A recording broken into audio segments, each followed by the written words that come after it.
Hello survivors and welcome to another video. In today's video we are playing on the Barbarian. I do want to show you a Cycle 0 build. We do get under 7 minutes with this and it can carry very far into the Overlord cycle. The one thing is that we are running quality standards, which means that every time we get an upgrade, we only get 2 choices, but they are uncommon or higher rarity. We're running War Tank because obviously we get a lot of Bulwark, Synergetic, and then Focus Fire for the extra damage. And then we're running Endless Refill, Unconventional Starts, and Weapon Expert. We run Endless Refill because this is meant for a build for going into higher Overlords. But I just want to show you just to quickly destroy the Dungeons of Despair as quickly as possible and then go from there. So the first thing we're looking for is a lot of thrust and a lot of swing skills, being like sharp spear and things like that.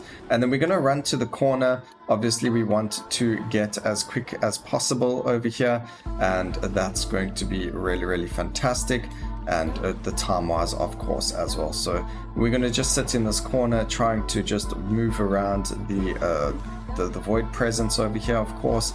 And if we take damage, it really doesn't matter. We can grab magnetic to give us quicker levels over there. We're not looking for any of these. No scent of blood. There's a spear trap that we are going to be playing with. That's perfectly fine. Spear trap we're just grabbing so that we've got the form so long. We will probably land up moving it. There's form to haste even that we get right away, which just means that now we can grab ourselves a lot of Leviathans for the damage. We don't need to banish it. Now the one thing is we're not running multicast mastery. With the amount of multicast that we can actually get in the game, I don't really see a point in running it, well at least not for me, but there probably is some form or point to it, but right now we're not using it. Not for the speed running part of it. I mean, we can swap out Focus Fire for multicast mastery if you wanted, but this just works really well for trying to get as quick as possible. Now we did want the Earthquake, so that's really good. The one skill that we are looking for though is Heartrending Strike, probably the bread and butter of majority of these skills for the early runs. So let's see if we can get it. I don't see it right now, but we'll re-roll a bit. There we go, swap that out, and we should be in a really good spot right now. We're actually going to grab both of these because we want the damage and we also want that juicy cast frequency. Alright, so let's see how quickly we can do this. Like I mentioned, it is a pretty fast build. It is under 8 minutes compared to, you know, our usual full damage, you know, our full all of those other builds that we've been doing in the Overlord series. None of them were able to get, well, not none of them, but a lot of them couldn't get to our, you know, Overlord cycle fast enough, where this one should be able to get under 8 minutes, which means that when we go into the Overlord cycle, we are going to be in a much better spot.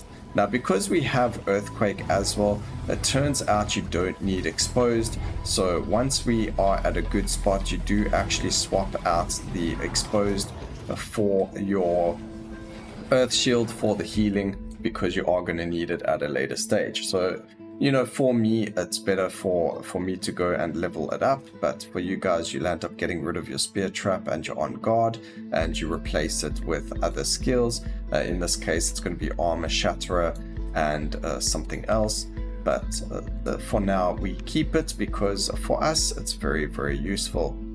We're actually going to lock the cast frequency there too. That's the best thing about the new builds, is you are able to swap out skills to get yourself all these buffs, and in this case it's for us to get the haste and the form. Once we've got form to haste and things like that, or enough of it, and then we swap out the On Guard and we replace it with healing. And or a lot of people, like now, I know on the Discord there's a build where we take Glacial Infinity instead, as well as Glacier, sorry, or you can take any ice skill just so that you can get Touch of Ice, and once you got that you also get Hypothermia and then Disarray. So it's very strong and it deals a wax ton, so it's really good to play with. Now again, we're going to go with cast frequency. We're going to get damage over here as well. Beautiful. So now we just need an earthquake to land on these enemies, and we should be Gucci.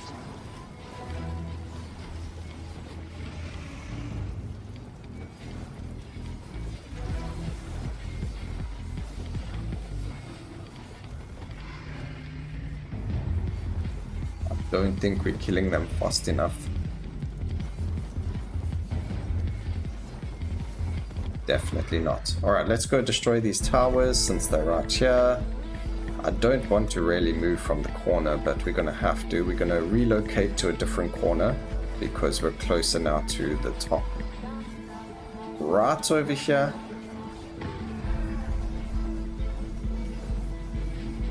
But we did need to get rid of those towers, unfortunately. There was no way we were going to beat a specific time with those guys up.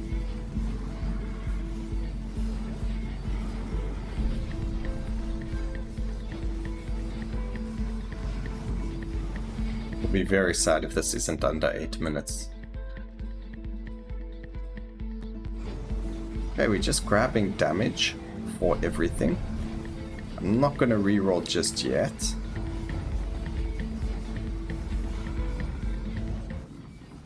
Next boss fight is up and running. Again, not really fast, unfortunately. I would have liked a 6-minute run, but I think that takes a whole lot more strategizing. Those guys just got completely obliterated. That is fantastic to see over there. Beautiful. So that means we are on track. That was very good. I think we had so many earthquakes chilling here in the corner that we were able to kill them super quickly. Okay, we do want to kill this Death Knight very quickly because of the poison, as you can see. But there we go. At least it's not in the very corner over here, so we don't have to worry too much about it. And then we can take a little bit... Ooh, no, we can't take that much damage. So we can take a little bit of damage, and then it goes and hits us with that that skill over there, whatever, it just hit us. If we lose a life, it's not the end of the world. Again, this is only a Cycle 0 build.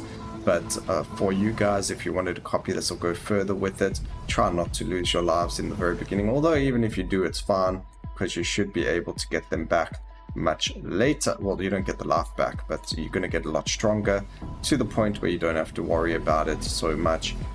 This one should die first, just because of all the earthquakes under her. Yep.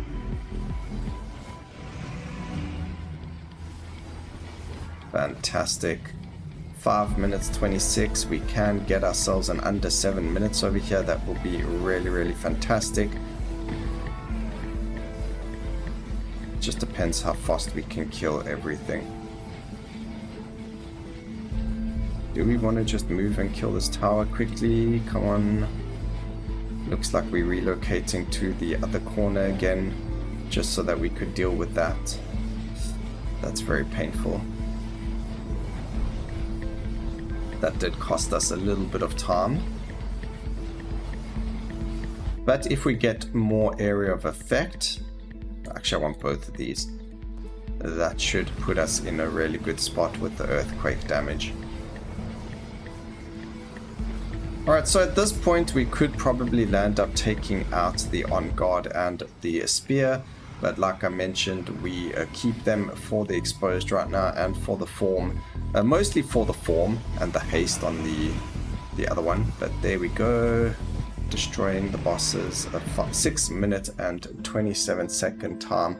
Beautiful, very quick. We could even keep going over there, and we don't even need improved repository for everything. We get the extra damage over there, and we could go and add, instead of a spear trap, we add glacier, sorry. And instead of On Guard, you can add Glacial Affinity, and then even if you wanted to, once you got the ice and all the touch of ice and all that, you can then change the Glacier over to Earth Shield for the healing, and we should have more than enough buffs of everything to just completely destroy everything. But that was it, 6 minutes 27, guys. I hope you enjoyed the video. Please remember to like, comment, and subscribe for more videos like this in the future. And always remember, keep safe, survivors. Until next time, cheers.